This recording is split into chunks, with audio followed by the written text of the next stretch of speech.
Friends, ముఖ్యమంత్రికి ఘోర ప్రమాదం హెలికాప్టర్ నుంచి పడిపోయింది. ఈ విషయాన్ని తెలుసుకునే ముందు వీడియో మీరు కంప్లీట్‌గా చూడండి. అప్పుడే మీకు కంప్లీట్ ఇన్ఫర్మేషన్ ఏంటో అర్థమవుతుంది. అదేవిధంగా చాలామంది వీడియో చూస్తున్నారు కానీ సబ్స్క్రైబ్ చేసుకోవడం మాత్రం మర్చిపోతున్నారు. దయచేసి సబ్స్క్రైబ్ చేసుకోండి. సబ్స్క్రైబ్ చేసుకోవడం వల్ల నేను చేసే ప్రతి ఒక్క అప్డేట్ మీరు ముందుగానే పొందగలుగుతారు. అదేవిధంగా చాలామంది లైక్ చేయడం మర్చిపోతున్నారు. దయచేసి లైక్ చేయండి. లైక్ చేయడం వల్ల ఈ ఇన్ఫర్మేషన్ అనేది మనం చాలామందికి రీచ్ చేసిన వాళ్ళు అవుతాం. ఇంకా లేట్ చేయకంటే వీడియోలోకి వెళ్ళిపోతాం. ఫ్రాన్స్ పశ్చిమ బెంగాల్ ముఖ్యమంత్రి మమతా బెనర్జీ శనివారం అనుకోని ఘటన ఎదురైంది.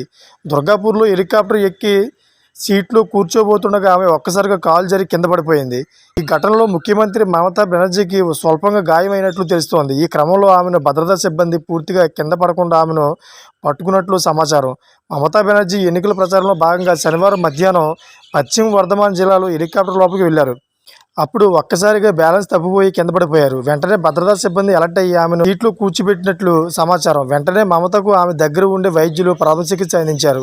ఆ తర్వాత మమతా బెనర్జీ ఎన్నికల ప్రచారం కోసం అసన్సోల్కు వెళ్లారు. ఇదిలా ఉండగా ప్రమాదం జరిగినప్పటికీ బెనర్జీ కుల్దీకి వెళ్లి తృణమూల్ కాంగ్రెస్ అసన్సోల్ అభ్యర్థి శత్రుఘ్న సిన్హాకు మద్దతుగా ర్యాలీలో ప్రసంగించారు.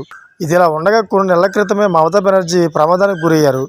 దీంతో ఆమె తలకు తీవ్ర గాయమైన విషయం తెలిసిందే. మమతా బెనర్జీకి తలకు తీవ్ర గాయం కాగా ఆ గాయం నుంచి రక్తం ధారగా కారుతున్నట్లు ఉంది.